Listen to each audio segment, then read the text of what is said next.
Bonjour les amis et bienvenue dans cette nouvelle masterclass totalement gratuite. Aujourd'hui, on va voir ensemble littéralement toutes les étapes pour lancer votre agence, tous les piliers d'une agence, tout ce qu'il faut mettre en place, etc. Donc, restez bien jusqu'à la fin. Si vous avez que les informations du début et pas celles de la fin, vous n'allez rien pouvoir mettre en place. Si vous avez que les infos de la fin et pas celles du début, vous n'allez rien pouvoir mettre en place. Donc, restez bien du début jusqu'à la fin. Je vais absolument tout vous détailler. On va voir ensemble comment lancer une agence SMMA en 2024 et je vais vous expliquer exactement ce qu'on va voir ensemble. Premièrement, c'est quoi une agence? Ok. Le meilleur business model. Pourquoi d'après moi c'est le meilleur business model? Ok. Votre rôle en tant que dirigeant d'agence et comment lancer son agence. Donc littéralement toutes les étapes, étape par étape, guidées, ok, pour lancer votre agence. Donc sortez une feuille, un papier, commencez à prendre des notes parce que on peut commencer à travailler maintenant là. Tout y est totalement gratuitement. Donc c'est parti. C'est quoi une agence? Premièrement, une agence est une entreprise qui vend des services en rapport avec le marketing qui ont pour but d'augmenter les revenus de d'autres entreprises.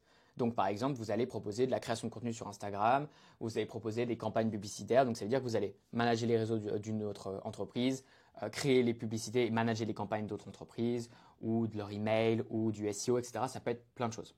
Pour leurs services, les agences sont payées tous les mois par leurs clients et délèguent ce même service à un prestataire qui l'exécutera pour moins cher. Simple. C'est-à-dire que vous avez proposé un service, vous êtes payé tous les mois pour le faire, même si vous n'avez aucune compétence et vous ne savez pas comment faire ce service, on va payer quelqu'un qui sait déjà le faire pour moins cher, pour l'exécuter à votre place et vous gardez le bénéfice. J'y reviendrai juste après sur pourquoi d'après moi c'est le meilleur business model, mais déjà à partir du moment où ton client il te paye au début du mois, avant que tu fasses le service, et que tu payes ton prestataire à la fin du mois, après qu'il ait fait le service, en fait, tu n'as jamais besoin de sortir d'argent de ta poche et tu n'as pas ce truc de est-ce que mon business est rentable? Tant que tu n'as pas de client, tu n'as pas de frais. Et tes frais, ils arrivent que quand tu as des clients, mais sauf que ça représente une minorité de ce que le client te paye. Donc, c'est très simple. Restez bien jusqu'à la fin, je vais tout vous expliquer. Maintenant, pour vous illustrer un petit peu tout ça, on a une entreprise qui veut par exemple améliorer son marketing. Cette entreprise veut créer du contenu sur Instagram. Ils vont contacter une agence, payer une agence. L'agence va déléguer ce service à un freelance, à un prestataire qui sait déjà par exemple créer du contenu sur Instagram. Et ensuite, le travail du freelance, du prestataire, sera livré à l'entreprise. Bien sûr, vous pouvez garder le total monopole et le total contact avec l'entreprise. C'est-à-dire que le prestataire n'a jamais besoin d'être en contact avec l'entreprise. C'est-à-dire que par exemple, il va falloir faire 30 posts, 30 contenus pour Instagram sur un mois. Le prestataire va faire le contenu, vous l'envoyez, vous pouvez vérifier, s'il y a des changements à faire, vous le dites, et s'il n'y a pas de changement, vous envoyez tout le travail à l'entreprise. C'est-à-dire que ces deux personnes n'ont jamais besoin d'être en contact, et tout simplement ce freelance, ce prestataire fait maintenant, si vous voulez, partie de votre équipe, mais on n'a pas besoin de s'embêter avec des employés, etc., ou en tout cas absolument pas au début. Si après par la suite vous voulez construire une équipe, c'est absolument possible, mais en tout cas je vous conseille toujours de rester sur un modèle de freelance. C'est beaucoup plus simple, il n'y a pas de souci, et moi c'est ce que je recommande. Donc là, tout simplement, on a une personne qui fait le service à notre place, qui sait déjà le faire pour nous, et nous, tout simplement, cette entreprise va nous payer beaucoup plus cher que ce que nous, on va payer tout simplement au prestataire. Donc, on fait du profit. Et encore une fois, ce prestataire, on ne le paye pas tant que l'entreprise ne nous a pas payé. Donc en gros, l'entreprise, elle envoie de l'argent à l'agence. L'agence, elle dit au prestataire, voilà ce qu'il faut faire. Le prestataire, il fait le travail, il donne le travail à l'agence le donne à l'entreprise, et à la fin du mois, l'agence paye le freelance. Donc, d'abord, il y a de l'argent qui rentre pour après qu'il y ait, si vous voulez, de l'argent investi en un freelance qui sort. Donc, c'est-à-dire que vous n'aurez jamais à sortir en fait d'argent de votre compte, littéralement, parce que c'est juste l'entreprise qui va au final financer également ce que le freelance va faire. Donc, voilà. Ensuite, maintenant, pourquoi voilà, d'après moi, c'est le meilleur business model d'agence. Le meilleur business model, tout simplement, les agences. On va voir tous les avantages du business model d'agence, tout simplement. Donc, le meilleur business model. Pourquoi, pour moi, à l'heure actuelle, si vous avez déjà un business, si vous n'avez pas de business, si vous avez jamais fait de business, si vous êtes en études, en CDI, en CDD, au chômage, etc., où vous n'avez aucune compétence, pourquoi, d'après moi, c'est le meilleur business model? Premièrement, vous êtes rentable dès le premier client, parce qu'il y a un système de paiement avantageux. Donc ça, c'est ce que je vous ai dit juste avant. Ça n'existe pas ce truc de agence rentable ou pas rentable. Vous n'avez pas de frais, vous signez un premier client, il vous paye, et ensuite, à la fin du mois, vous payez votre prestataire. Donc premièrement, votre compte il bouge pas, votre compte en banque, vous n'avez pas à payer un prestataire ou des publicités ou investir quoi que ce soit avant quand vous lancez votre agence tout simplement parce que vous n'en avez pas besoin. Et surtout, les seuls moments où vous aurez entre guillemets des coûts, c'est des coûts pour délivrer le service à votre client. Et en plus de ça, c'est même pas vous qui aura besoin de le faire et votre client vous aura déjà payé. Ça, c'est très important. Le client paye avant que vous fassiez le service et vous payez le freelance après qu'il ait délivré le service. Ensuite, pas besoin de compétences parce qu'on vend les compétences du prestataire. C'est-à-dire qu'à l'heure d'aujourd'hui, si vous n'avez rien à faire en marketing, en vente ou autre, vous n'avez pas besoin de compétences vu que vous vendez les compétences de quelqu'un d'autre qui l'a déjà fait, qui a déjà eu des résultats, etc. Petit astérix, vous pouvez toujours apprendre le service vous-même. Ça, c'est hyper important. Si à l'heure actuelle, vous voulez commencer votre agence tout seul et vous dire, OK, je veux apprendre les publicités par moi-même et délivrer le service à mon client et garder 100% de ma marge, vous pouvez. C'est totalement possible. Vous verrez qu'au fur et à mesure, dans tous les cas, vous serez obligé de recruter quelqu'un pour prendre plus de clients et garder une qualité optimale. Par rapport à ça, en parlant de qualité optimale, très important, ça ne veut pas dire qu'on délègue le service à quelqu'un pour moins cher que le service est de mauvaise qualité. Loin de là. Okay, il y a un travail à faire de recrutement avant pour s'assurer que c'est les bonnes personnes. Le but, ce n'est pas de vendre n'importe quel service à n'importe qui et que ce soit de mauvaise qualité. Loin de là. On est là pour aider d'autres entreprises à générer plus de profit à travers un service qu'on propose et il faut bien le faire. Ça, c'est très important. Et encore une fois, le prix de ce qu'on paye le freelance ne détermine pas si le service va être bien ou pas. Bien au contraire, on va faire le travail pour trouver une personne pas chère mais qui est compétente. Très important. Ensuite, légitime de vendre un service même si vous êtes débutant. Résultat du témoignage des affrontés. Donc à l'heure actuelle, si vous posez la question, oui mais moi je n'ai pas d'expérience, je ne sais pas comment faire, j'ai aucune compétence, comment je suis légitime à vendre ce service tout simplement à ces entreprises? Premièrement, vous vendez un service, mais étant donné que ce n'est pas vous qui l'exécutez, ok, vous êtes légitime à le vendre parce que la personne qui va exécuter ce service, qui fait du coup partie de votre équipe si vous voulez, sait très bien le faire. Et en plus de ça, a potentiellement déjà eu des résultats et des témoignages. Donc en plus de ça, quand vous vendez, vous êtes encore une fois légitime de montrer les résultats et les témoignages du freelance, bien sûr avec son accord, parce que à la fin, c'est lui qui va exécuter le service. Donc la personne qui est propriétaire de ces résultats et ces témoignages, c'est la même personne qui va délivrer le service à vos clients. Donc en fait, c'est un peu le seul business model où tu peux partir et direct te vendre comme ayant de l'expérience, étant donné que tu travailles avec des gens qui ont déjà de l'expérience. Donc ça, c'est extraordinaire et je connais aucun business où c'est comme ça. Ensuite, on a une marge très haute de 80%. Ce que je recommande tout le temps, c'est de déléguer à hauteur de 20%. Donc exemple très clair, on a un client à 2 000 € par mois. Okay, on va payer 20% de ce montant-là à un freelance, donc 400 € par mois. Ça fait 1 600 € de bénéfices dans votre poche sans faire le service et sans devoir passer 6 mois à apprendre le service. Ok, je ne sais pas ce que c'est ça. Donc ça, franchement, en termes de profit, ça reste très haut. Si vous voulez être à 100%, bah, tout simplement, vous pouvez faire le service vous-même, mais vous verrez qu'au bout d'un moment, entre être à 100% avec 3 clients ou être à 80% avec 10 clients, c'est pas compliqué de savoir où est-ce que tu gagnes le plus. Ok. Ensuite, moi, ce que je recommande tout le temps, voilà, c'est uniquement 1 à 2 heures de travail par jour. Si vous avez toutes les étapes, que tous les jours vous savez quoi mettre en place, même si vous êtes en études, en alternance, en CDI, en CDD, ou vous êtes saisonnier ou peu importe, si vous avez 1 à 2 heures par jour actuellement et que vraiment vous bossez, okay, on ne parle pas de bosser à moitié, on parle vous mettez votre tel dans une autre pièce ou en mode avion et vous avez des tâches et où vous êtes focus. Ok, 1 à 2 heures par jour. Ce qui est surtout le plus important, c'est d'être consistant. 1 à 2 heures par jour, c'est bien, mais d'être 1 à 2 heures par jour consistant, c'est mieux. C'est-à-dire que 1 à 2 heures par jour, une fois sur 3, ça n'a pas trop d'impact. Par contre, 1 à 2 heures par jour sur un mois, ça fait déjà énormément de travail, surtout s'il est bien fait. Ensuite, d'après moi, pourquoi c'est le meilleur business model? Parce qu'on a tout simplement des paiements tous les mois. On a ce qu'on appelle du MRR, Monthly Recurring Revenue, donc revenu mensuel récurrent. Tout simplement parce que dites-vous que ces clients-là vont vous payer 2 000 € par exemple sur une offre à 2 000 €, mais 2 000 € par mois et tous les mois, tous les débuts de mois pour faire le service. Donc ça veut dire que c'est pas vous faites le travail une fois, vous avez un client à 2 000 € et vous avez plus de clients, vous devez rechercher un client. À partir du moment où vous faites du bon taf, moi avec mon agent, j'ai travaillé avec des clients pendant plus d'1 an, les gens vont rester tout simplement.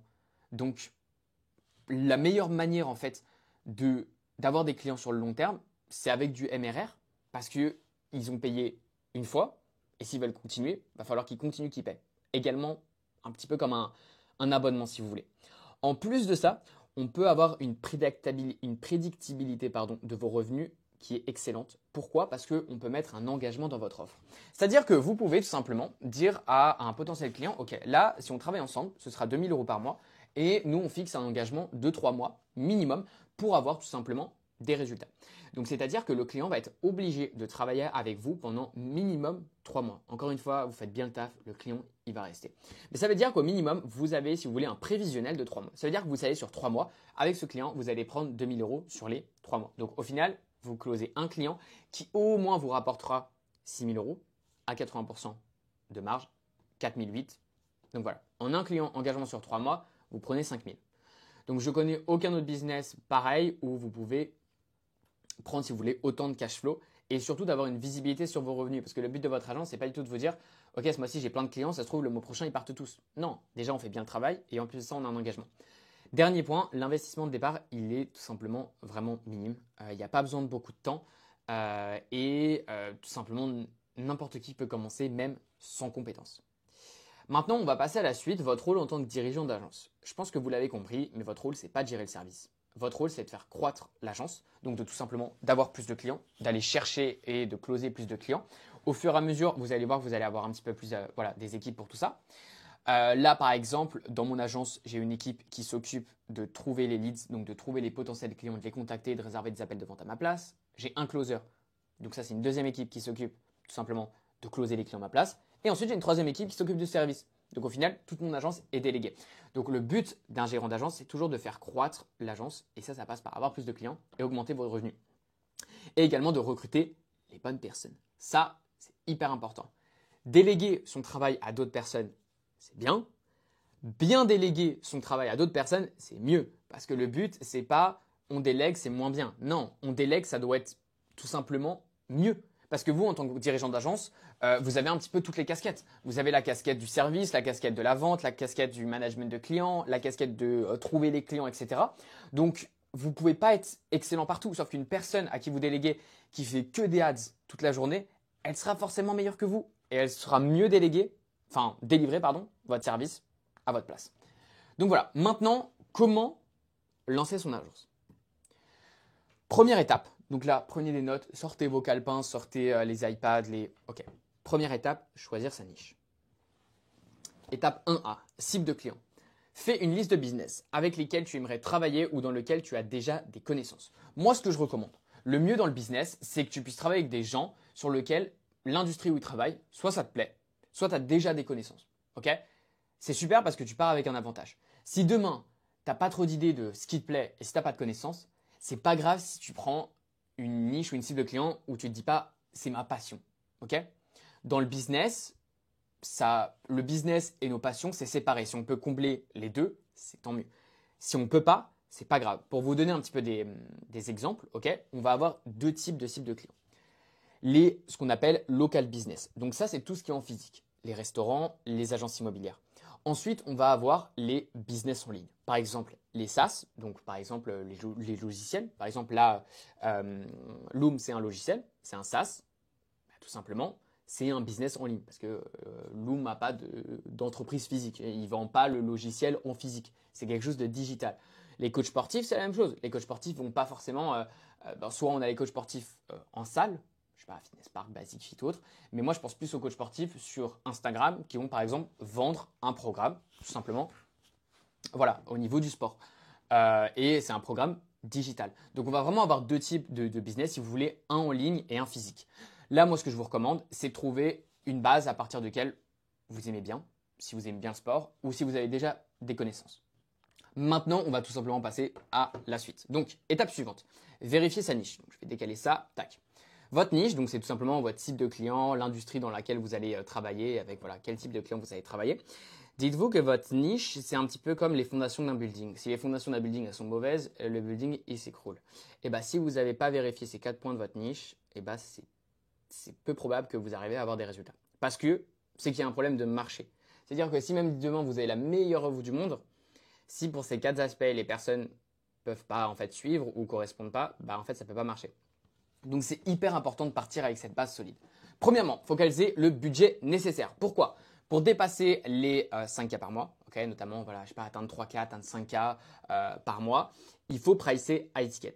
Moi, 2 000 € par mois, c'est ce que je recommande. Pourquoi? Parce que déjà, tout ce qui est les clients low ticket, donc en dessous de 1000 euros, donc high ticket, ça veut dire quoi? Ça veut dire un client qui va nous payer au minimum 1000 euros. 1000 euros high ticket, 1000 à 1 million à infini high ticket, 0 à 1000 low ticket. Ça veut dire haut prix, si vous voulez, haut ticket et bas prix, bas ticket, entre guillemets. Et en fait, pour dépasser notamment les 5K par mois ou atteindre, je sais pas, ne serait-ce que 2000, 3000, 5000 ou même plus, après atteindre même 10 000 euros par mois, en fait, pour le faire et le faire rapidement et le faire bien, il faut qu'on travaille avec des clients high ticket. Pourquoi? Parce que tout simplement, les clients low ticket, donc en dessous de 1000 euros, déjà, premièrement, c'est des clients qui sont beaucoup plus exigeants, alors qu'en général, ils payent moins. Surtout que demain, vous voulez faire 5000 euros par mois. Ok. 5000 euros par mois, si vous avez une offre à 500 euros, ok, il vous faut 10 clients. Là, on arrive à 5K par mois et on arrive à 5K par mois de chiffre d'affaires. Ok. Maintenant, vous avez une offre à 2000 euros. Vous avez 3 clients, ça vous fait 6000 euros de chiffre d'affaires, 80% de marge, 4008 de profit. Donc là, vous avez diminué par 3 votre nombre de clients. Et c'est un peu comme on dit, voilà, c'est plus facile de vendre une Ferrari que 20 Clio. Bah là, c'est exactement la même chose. En plus de ça, ce sera plus facile à trouver et plus facile à vendre. Donc, il faut qu'ils aient un budget nécessaire pour tout simplement investir au moins 2000 euros par mois dans leur marketing au niveau du service que vous proposez. Surtout que dites-vous, à partir du moment où ces personnes, elles vous payent 2000, 3000, 4000 euros par mois, mais que vous leur rapportez 10 000, bah, elles gagnent entre 8 et 6 000 par mois avec vous. Donc, peu importe. Peu importe. En fait, il ne faut pas regarder votre prix par rapport à waouh, moi ça me paraît énorme, je ne payerai jamais ça. Sauf qu'il y a des entreprises, si vous leur apportez de l'argent, elles peuvent vous payer même le double sans souci. Le deuxième problème, point à vérifier, c'est qu'il faut qu'on ait un problème que l'on peut régler. Si demain les entreprises en question dans le marché où vous tournez, elles n'ont aucun problème, elles ont déjà trop de clients, ça va être compliqué de leur vendre une solution dont elle n'a pas besoin. Compliqué de vendre un service dont la personne n'a pas besoin. C'est écrit mot pour mot, c'est assez simple. Si demain tu vends je sais pas, un truc tout bête, le fait de réparer des pneus crevés, mais que la personne, elle n'a pas crevé, ça va être compliqué de lui vendre ce genre de service. Ensuite, il faut que les personnes soient faciles à contacter. Pourquoi? Si demain, tu ne peux pas les contacter par mail, par SMS, sur les réseaux sociaux, par LinkedIn, par email ou peu importe, ça va être très compliqué de leur présenter ton offre. Donc, premièrement, il faut qu'elle soit facile à contacter. Ensuite, dernier point, il faut que ce soit un marché croissant. Pourquoi? Parce que les boîtes qui sont sur un marché décroissant, tout simplement, un marché qui fait faillite, okay, ça va être compliqué de leur vendre quoi que ce soit et de les aider à avoir des clients parce que ça se trouve que déjà le marché en question n'intéresse plus vraiment les consommateurs ou les clients. Donc ça va être compliqué d'en trouver, mais surtout même au niveau budget, en général, ça ne suit pas. Je donne un exemple, si vous travaillez avec des restaurants pendant le Covid, c'est impossible de leur amener des clients, il y a le confinement et en plus de ça, ils font faillite donc ils n'ont pas d'argent. Donc ça va être compliqué de travailler avec eux. À partir du moment où vous avez vérifié ces 4 points, ok, vous avez tout simplement, vous savez que vous avez une niche béton. Si le budget est là, si on a une réelle problématique que l'on peut régler, ok, si elles sont faciles à contacter et qu'en plus de ça, il y a un marché croissant, là, on y est. Là, les gars, on y est. Donc, prochaine étape. Déterminer leurs problématiques. Comme je vous l'ai dit ici, problème que l'on peut régler. Il faut voir que, voilà, si elles ont une problématique. Donc, comment on détermine les problématiques des clients en question? Dites-vous qu'à partir du moment où vous déterminez leurs problématiques, le plus vous avez de problèmes, le meilleur sera votre offre. C'est un petit peu comme, je vous donne un exemple. Vous allez chez le médecin demain, le médecin, il vous regarde en 2-2, il vous dit, ok, vous avez ça. Il va vous proposer un médicament. Maintenant, le médecin en question, il prend 20 minutes à vous examiner et en fait, il voit que vous avez 4-5 problèmes. Il va vous proposer 4-5 solutions. Et entre le moment où il vous a examiné 2 secondes et entre le moment où il vous a examiné 20 minutes, à la fin, sur la première consultation entre guillemets de 2 secondes, vous allez peut-être avoir plus mal à un endroit, mais en fait toujours mal à 3 autres endroits. Alors qu'après la consultation de 20 minutes, vous aurez plus mal nulle part. Et le but, en fait, ce que j'essaye de vous faire comprendre ici, c'est que plus vous prenez quand même un petit peu de temps pour déterminer leurs problématiques et plus vous comprenez le marché et les besoins de cette personne, plus votre offre sera adaptée à eux. Donc plus ce sera facile de close et plus vous ferez d'argent. C'est littéralement ça. Comprendre leurs besoins et leurs problématiques, le plus tu en sais, le meilleur sera ton offre. C'est aussi simple que ça. Parce que le but, c'est de se présenter en tant qu'expert et pas en tant que généraliste. On ne veut pas dire on travaille avec tout le monde, on propose tous les services. Non, on travaille avec une personne, un type de personne, un type d'entreprise. On leur propose un service, mais on est les meilleurs. Ensuite, comment savoir, comment connaître leurs problématiques? Premièrement, vous pouvez faire des recherches Google. Apprenez-en un peu plus sur le marché, regardez des vidéos YouTube, des documentaires sur l'industrie, comment ça fonctionne, leurs problématiques, les prévisions dans quelques années, comment ça avance. Par exemple, c'est assez simple de savoir un marché croissant. Vous regardez croissance, industrie, coach sportif. Ok? Vous regardez sur les 10 dernières années, si la courbe elle est comme ça, c'est pas bon. Si la courbe elle est comme ça, c'est bon. Et si la courbe elle est plate, ça va. Ça veut pas dire que le marché il est en croissance, mais ça veut dire qu'au moins il est stable, donc ça va. Ensuite, vous pouvez demander à votre entourage si vous avez des gens dans l'industrie en question. C'est-à-dire que si vous avez personne qui est coach sportif, ça va être compliqué de demander des choses à votre entourage s'ils ne sont pas coach sportifs, surtout que ça pourrait être des mauvaises informations qui pourraient en fait qu'au final vous pourriez utiliser, mais en fait qui seraient totalement fausses. Donc si vous avez des gens, par exemple, je sais pas, vous avez quelqu'un dans votre famille, dans votre entourage qui a une agence immobilière, posez-lui toutes les questions du monde. Ensuite, ce que vous pouvez faire, c'est créer un questionnaire à des personnes de l'industrie. Donc questionnaire à des personnes de l'industrie. C'est tout simplement le fait de faire un questionnaire, par exemple sur Google Forms, et dedans vous allez poser toutes les questions que vous avez besoin de savoir. Est-ce que vous pouvez m'en dire un peu plus sur vos clients, comment ça fonctionne, comment une agence immobilière ça fonctionne? À l'heure actuelle, est-ce que vous avez trop de clients ou besoin de plus de clients? Comment vous obtenez vos clients? D'après vous, quel serait votre plus grand besoin pour améliorer le nombre de clients ou votre chiffre d'affaires ou autre? Et par exemple, vous pouvez dire, écoutez, en échange, je peux vous faire une vidéo de 15 minutes qui vous explique tous les points à améliorer sur votre site. Par exemple, si votre service, vous savez que vous allez vendre des sites web. Bon, pour l'instant, théoriquement, vous ne le savez pas. Parce qu'il faut d'abord déterminer les problématiques pour après créer une solution. C'est compliqué de dire je vends ça, à qui je le vends. Il faut d'abord partir de avec qui je travaille, quels sont leurs problèmes, et ensuite, à travers leurs problèmes, créer une solution. Mais imaginons que, je sais pas, vous vendez des sites web. Vous pouvez dire à la personne, ok, alors voilà ce que je te propose, John. J'ai un petit questionnaire pour en savoir un petit peu plus sur l'industrie des agences immobilières parce que j'aimerais me développer dans ce secteur. Je te propose de remplir le questionnaire et dès que c'est fait, je te fais un audit de 15 minutes. Donc par exemple, vous utilisez Loom et je te dis tous les points à améliorer sur ton site web totalement gratuitement. Comme ça, c'est un peu win-win parce que si vous envoyez juste des questionnaires de 25 questions et que les gens ont rien en retour, ça va être compliqué. Mais à partir de ça, vous allez pouvoir déterminer toutes leurs problématiques. Faites bien ce travail au début.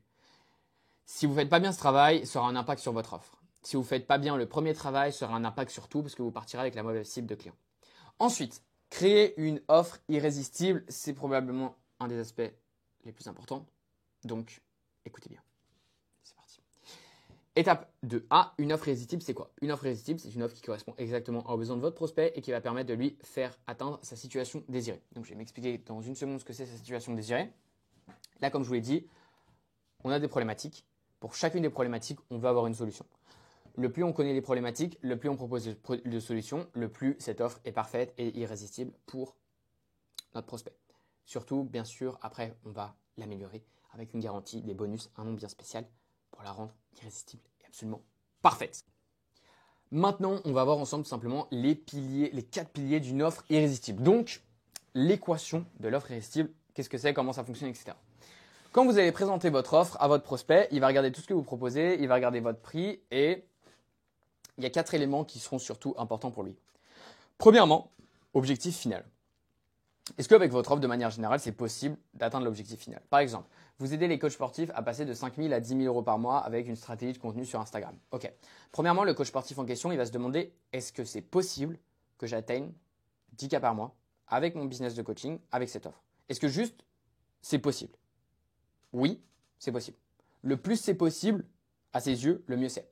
Ensuite, il va se demander, est-ce que moi, je peux le faire? C'est-à-dire, est-ce que de manière générale, c'est possible qu'un business de coaching sportif, il atteigne 5 à 10 cas par mois avec leur solution? Okay. Et maintenant, quelles sont mes chances à moi de réussir? Parce que là, il peut se dire, ouais, il y a plein de personnes qui ont réussi, mais moi, je ne sais pas si je vais réussir. Okay.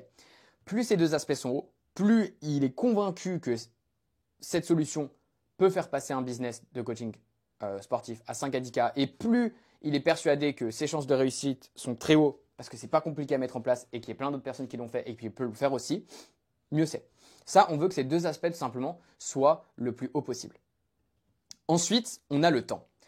Là, la personne, forcément, à ses yeux, ok, si elle arrive à atteindre ses 10 cas par mois dans 3 mois, ça aura plus de valeur que dans 6 mois. Parce qu'elle a les résultats plus vite, on est humain, on veut tous les choses rapidement. Donc, moins il y a de temps jusqu'à l'objectif promis, entre guillemets, mieux c'est. Et ensuite, il y a deux autres éléments. Elle va regarder les efforts et les sacrifices elle devra faire. Les efforts, c'est quelles sont les nouvelles actions qu'elle devra mettre en place. Et les sacrifices, c'est quelles sont les actions qu'elle met en place mais qu'elle devra arrêter de mettre en place.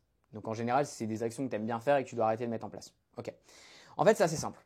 Plus la personne est persuadée que de base, de manière générale, un business de coaching peut atteindre 5 à 10 cas par mois avec votre offre, que ses chances de réussite sont très hautes d'atteindre 10 cas par mois, et qu'en plus de ça, elle peut y arriver en uniquement 3 mois sans faire d'efforts ni de sacrifices, très haute valeur. En gros, ici, on veut plus, ici, on veut moins, moins. Okay, moins de temps, moins d'efforts et de sacrifices, plus de chances de réussir et plus de probabilité que ce soit une offre qui permette de manière générale de faire ça avec un business. Valeur égale ça. Okay, donc dans votre offre, c'est les 4 points à regarder. Ensuite, next step. L'objectif d'une offre irrésistible. C'est exactement ce que je vous ai expliqué du coup ici et qui va permettre de lui faire atteindre sa situation désirée. C'est-à-dire que l'objectif d'une offre irrésistible, c'est ça. Le prospect, il est dans sa situation actuelle. Il n'a pas assez de clients, il ne sait pas comment vendre plus de coaching sportif, il ne sait pas comment gérer son Insta pour avoir des clients, etc. Il a des problèmes dans sa situation actuelle.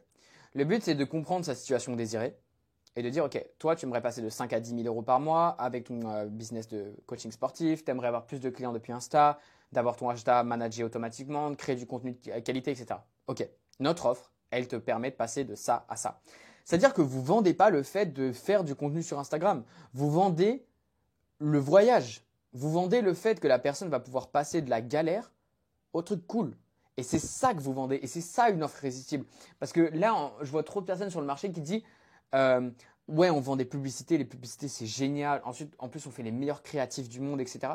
La personne, ça ne l'intéresse pas. À l'heure actuelle, la personne a des problématiques. Si vous pouvez l'emmener là, que votre solution soit X, Y ou Z, c'est pas ça qui l'importe. C'est pas de faire des ads qui l'importe. C'est qu'elle sait que les ads va pouvoir le faire passer de sa situation actuelle à sa situation tout simplement désirée. Et on vend ce voyage, on vend ce résultat. Et c'est ça la grosse différence aussi d'une offre irrésistible. Ensuite, créez votre offre irrésistible. Donc, pour chacune des problématiques que vous allez trouver dans l'étape 1, trouvez une solution pour chacune d'entre elles et ajoutez-la à votre offre. C'est-à-dire qu'à l'heure actuelle, imaginons que voilà, vous avez fait du coup toutes les listes juste avant. Si je reviens, tac, tac, tac, tac, tac, déterminer les problématiques. Vous avez déterminé toutes les problématiques. Donc ça, vous pouvez mettre pause, etc. entre deux, aller faire des recherches, revenir sur la vidéo, etc. Vous allez trouver ces problématiques. Pour chacune d'entre elles, vous allez trouver une solution. Il a besoin de plus de clients sur Instagram, mais il ne sait pas comment faire. Ok, funnel de conversion sur Instagram. Il n'a pas le temps de le manager. Full management pour lui. Il veut tout simplement je ne sais pas que ses clients lui fassent plus confiance. Ok, mise en place de UGC, donc c'est tout simplement des User Generated Content, c'est-à-dire que tu payes des gens pour faire des retours sur ton produit, mise en place d'un Trustpilot et d'un système tout simplement où les gens mettent des reviews, etc. Enfin bref, pour toutes les problématiques que vous trouvez une solution. C'est un peu comme le médecin, tous les problèmes que tu as, il donne un médicament pour chacun. Et bien là, c'est exactement la même chose. Tout en gardant bien sûr le même service. On ne veut pas pour problématique 1 proposer du SEO, problématique 2 on gère ses emails, problématique 3 on fait des ads et problématique 4 on gère son compte Instagram. Non, on veut un service mais avec différents aspects dedans. Ensuite, étape suivante. Bien sûr, prenez des notes, prenez votre temps, revenez sur cette vidéo, mettez pause, etc. On continue sur créer votre offre irrésistible. On va ajouter ce qu'on appelle des bonus à votre offre. Donc là, c'est-à-dire que vous avez déterminé les problématiques. Pour chacune des problématiques, vous avez une solution. Donc vous avez déjà la base de votre offre avec votre package de solutions. Ok. Maintenant, on va ajouter des bonus. Les bonus, c'est quoi? C'est un élément de valeur que tu offres gratuitement dans ton offre. Ok. C'est-à-dire que vous allez dire dans votre offre, alors ça c'est toute notre solution. Je sais que tu as ce problème, ce problème, ce problème. Pour ces 4 problèmes, on a cette solution, cette solution, cette solution. Ok. Et en plus de ça, offert dans notre service, il y a ça. Ça rajoute de la valeur. C'est offert. Tout le monde aime les cadeaux. Point important. Le but, c'est d'offrir des choses gratuites qui ont quand même de la valeur. Okay, le but, c'est pas d'offrir le premier truc gratuit et qui est pas ouf parce qu'en fait, ça diminuera la valeur de votre offre. Pourquoi on crée des bonus? Ça augmente la valeur de votre offre. Vous pouvez jouer tout simplement sur l'urgence, dire que ce bonus, il a une quantité limitée. Je ne sais pas si vous faites par exemple comme bonus un audit, ça va vous prendre du temps. Donc vous pouvez le limiter. Et rareté, ou là, par exemple, vous pouvez le limiter en termes de temps. Okay, c'est disponible jusqu'à la semaine prochaine. Et après, vous pouvez le limiter en termes de rareté. Actuellement, il y a encore 4 audits de disponibles. J'en fais 4, après j'arrête. Ok. Exemple de bonus. Pour avoir des checklists. Par exemple, checklist, tous les points à vérifier pour avoir un compte Instagram optimisé en tant que coach sportif. Voilà. Une checklist, c'est un truc à cocher pour tous les aspects à vérifier. Ok. Ensuite, un fichier de tracking. Par exemple, pour les ads, vous aurez un fichier de tracking complet offert pour suivre l'avancement de vos ads, etc. Ensuite, des logiciels. Par exemple, je sais pas, des jours d'essai, des crédits gratuits, etc. Pour des logiciels qui peuvent être utilisés dans la niche en question. Ensuite, ça peut être des produits. Donc, ça peut être différentes choses en fonction de votre niche. Et ensuite, ça peut être une partie de votre service avec énormément de valeur. Par exemple, si vous faites des ads, vous devez avoir votre publicité qui va rediriger en général vers un funnel. Okay, ou une discussion, enfin ça peut être plein de choses. Mais en général, c'est vers un funnel. Bah, par exemple, vous pouvez dire, OK, dans notre service, il y a ça, ça, ça, ça, ça. Et en bonus, on vous offre gratuitement le funnel.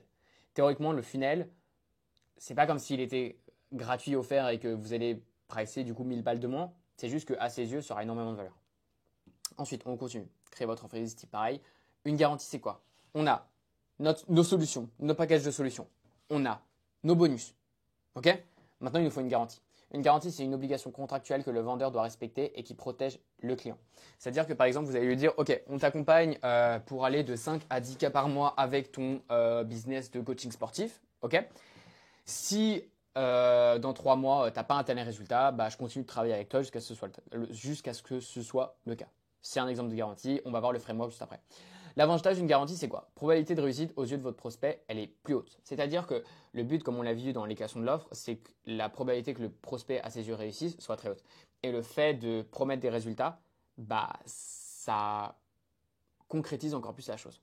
Ensuite, moins de friction. C'est-à-dire qu'au moment de la vente, vous pouvez dire, bah, dans tous les cas, à partir du moment où tu avances avec nous, tu es protégé par cette garantie. Donc moins de friction, c'est plus facile pour le prospect d'avancer. Et ensuite, ça rajoute forcément de la valeur pour votre offre. La structure d'une garantie.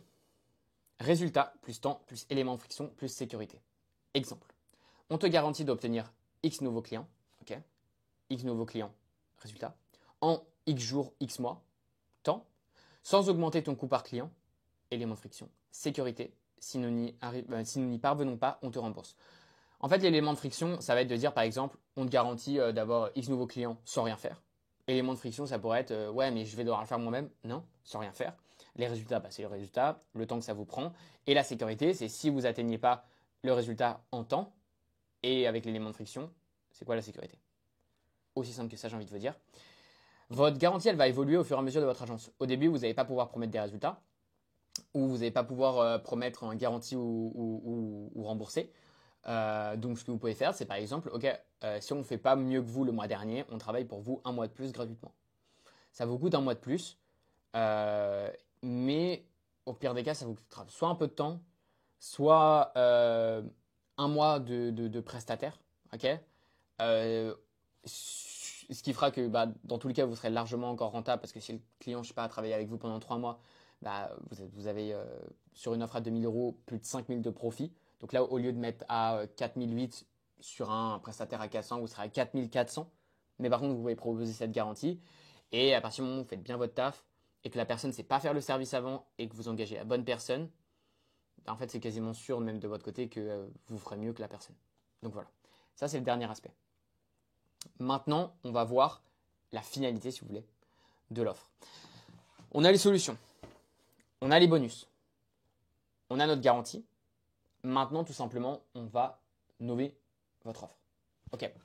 Là, en fait, ce qui est hyper important, c'est pas de dire je propose des ads et c'est tout. En fait, le truc, c'est que vous paraissez un autre mec qui fait des ads. OK. Le but, c'est de dire nous, on a un système. Et ça passe par un nom. Il faut lui donner un nom. Okay, si vous dites juste, bah, moi je fais des publicités. Non, vous avez créé un système. Déjà, ça rajoute beaucoup plus de rareté parce que c'est votre système. C'est-à-dire qu'il n'y a que vous qui faites ce système. Peu importe ce qu'il y a dedans, ça rajoute de la valeur également. Et c'est ce qu'on appelle le naming. Je vais vous donner un exemple. Avant, Facebook Ads. Après, Acquisition Pro.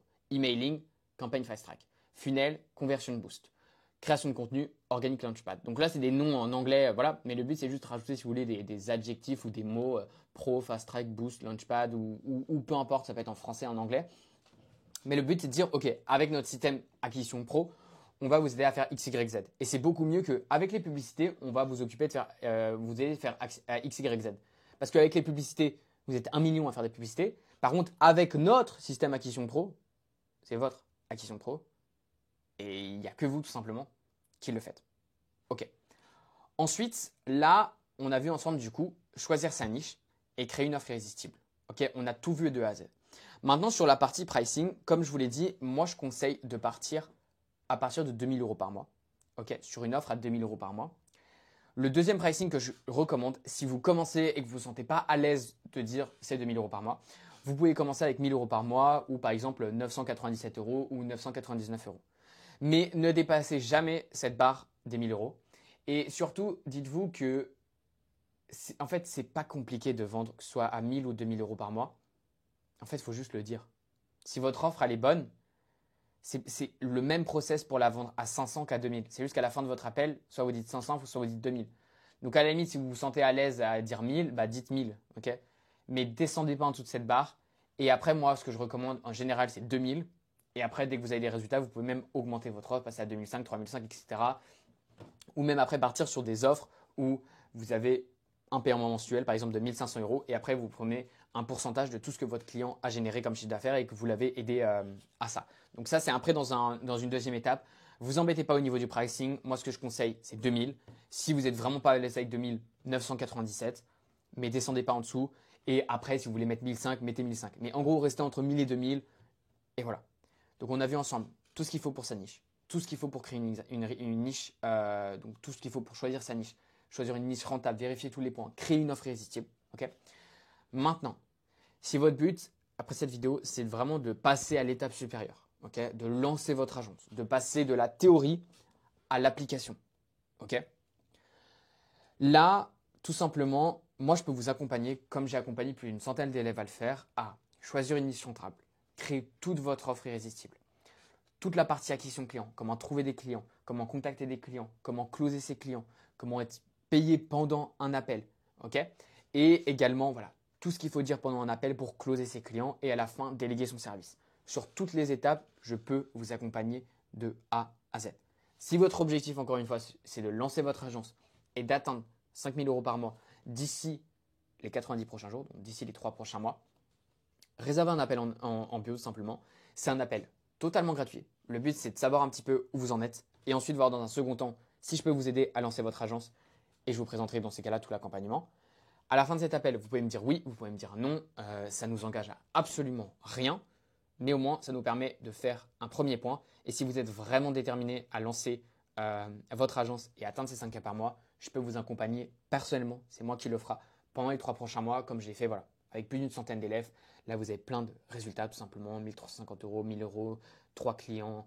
Ça fait 4 semaines que je suis en accompagnement à plus de 3000 euros de close, 250 euros sans prospection, un client 1500 euros, call, de nouveaux call bookés, de nouveaux call bookés.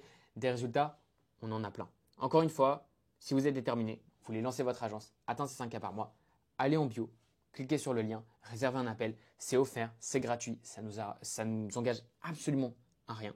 Vous pouvez me dire oui, on travaille ensemble, non on ne travaille pas ensemble. Déjà, dans un premier temps, je vais voir si on peut travailler ensemble, parce que je ne travaille pas avec tout le monde, parce que c'est moi qui vous accompagne personnellement. Et puis voilà. Sur ce, même si vous n'avez pas de compétences, que vous avez un CDI, des études, une alternance et que vous voulez lancer un business, d'après moi, c'est le meilleur business à lancer. Donc, en bio, réservez votre appel. Et on se retrouve tout simplement à la prochaine masterclass gratuite. Ciao, ciao.